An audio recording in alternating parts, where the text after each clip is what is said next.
Mr. Secretary, the Trump administration long maintained that the tax reform plan would result in a tax cut for virtually every American. Yet the new Joint Committee on Taxation study shows that's not true for about 7% of Americans, including more than 10% in the $75,000 to $100,000 income range, who would pay more than $500 more in taxes beginning next year. What is the Trump administration's commitment to trying to extend that cut to that group? Well, first of all, let me just say we're very excited about where we are in the process. We expect that the House is going to take a vote on it this week, and then we'll move forward with the Senate after Thanksgiving. So I think we're very pleased with the process. In regards to the President's objectives all along have been twofold.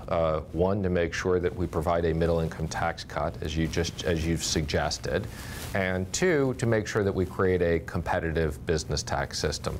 Now, the problem with the existing tax code is that it is so complicated and there's so many different aspects of it that it impacts every single individual slightly differently.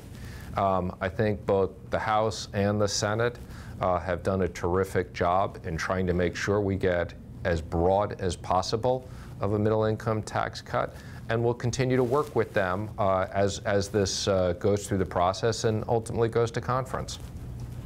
Okay, so it is the administration's desire to see what can be done to eradicate those few that are not receiving a tax cut. Well, again, I think the President's objective has always been to make sure as many people get a middle-income tax cut as possible.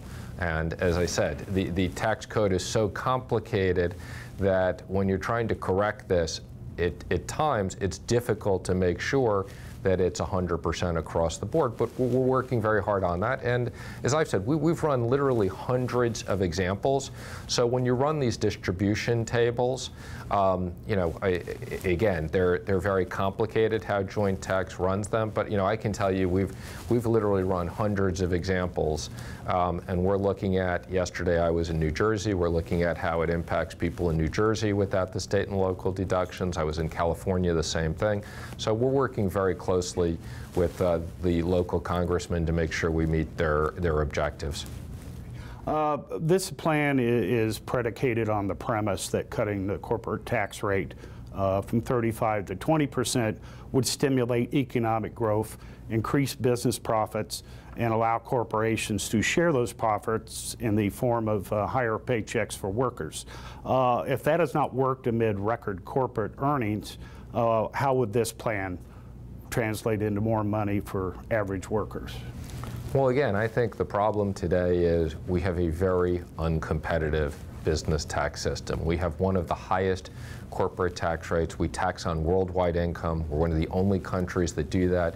We have this crazy concept that if you leave the profits offshore, you don't pay taxes. What does our tax system do? It has incented our companies to move jobs abroad.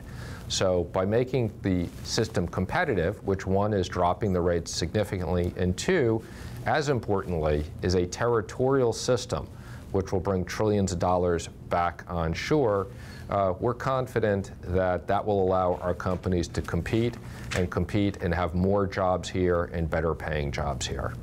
If your projections of economic growth and increased revenue to help offset the cost of this tax cut do not materialize, are we looking at significant cuts to entitlements, whether it's Social Security or Medicare? No, I don't anticipate that to be the case.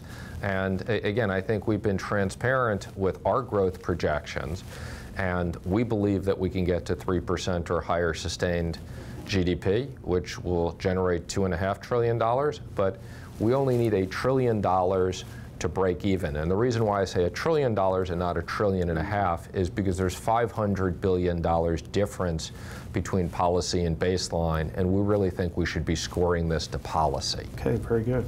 Thank you. Thank you, Mr. Secretary.